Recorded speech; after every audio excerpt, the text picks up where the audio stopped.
Bonjour et bienvenue dans cette nouvelle présentation de l'outil de reporting Inside.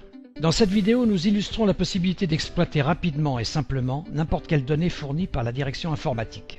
Le logiciel Inside se divise en 3 modules. Le connecteur, qui permet de se connecter à n'importe quelle base de données et choisir parmi l'information mise à disposition celle que nous souhaitons exploiter dans Excel. L'ETL, qui permet d'intégrer et répliquer des informations dans une nouvelle base de données. Il peut s'agir par exemple de fichiers de téléphonie, des extractions de votre CRM ou encore des exports Excel de facturation. Inside Excel, un add-in intégré à la suite Microsoft Excel permettant de créer facilement ces états de restitution. Prenons un exemple concret. Le contrôle de gestion a produit avec Inside un état de ses ventes par société sur l'année 2013 provenant de données commerciales. L'outil est directement connecté à l'entrepôt de données et lui permet non seulement de fiabiliser sa restitution, mais aussi de gagner du temps dans la production de ses tableaux de bord. Cela dit, il souhaite les comparer aux données comptables, afin de mettre en évidence les éventuels écarts de facturation. Une demande à la direction informatique permet de mettre à disposition des données comptables dans l'entrepôt. Mais comment connecter Inside à ces nouvelles informations? Inside offre la possibilité de concilier la sécurité des bases de données et la souplesse du reporting Excel grâce au module connecteur.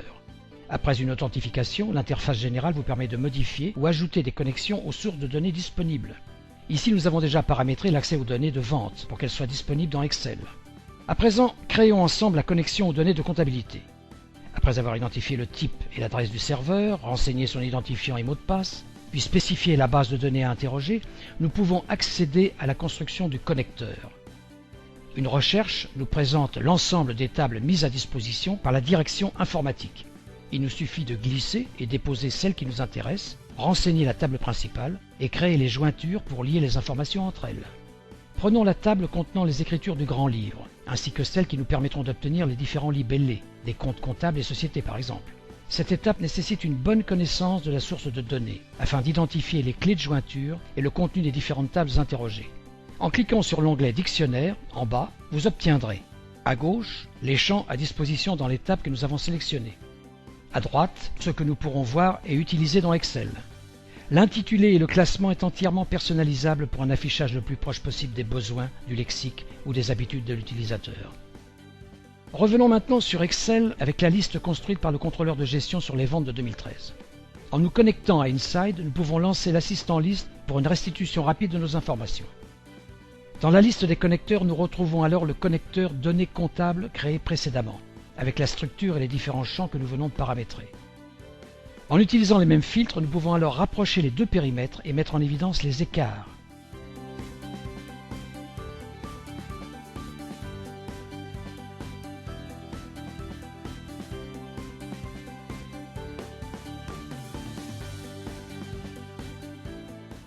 Vous souhaitez les expliquer? La fonction Audit d'Inside vous permet de justifier chacun d'entre eux. Grâce à cette connexion multisource, vous pouvez alors comparer dans un même tableau des informations de différentes natures. Vos données de notes de frais ou de paye, par exemple, pourront cohabiter dans vos tableaux avec celles provenant de votre comptabilité ou de la trésorerie. Vous souhaitez en savoir plus? N'hésitez pas à contacter nos équipes par mail ou par téléphone.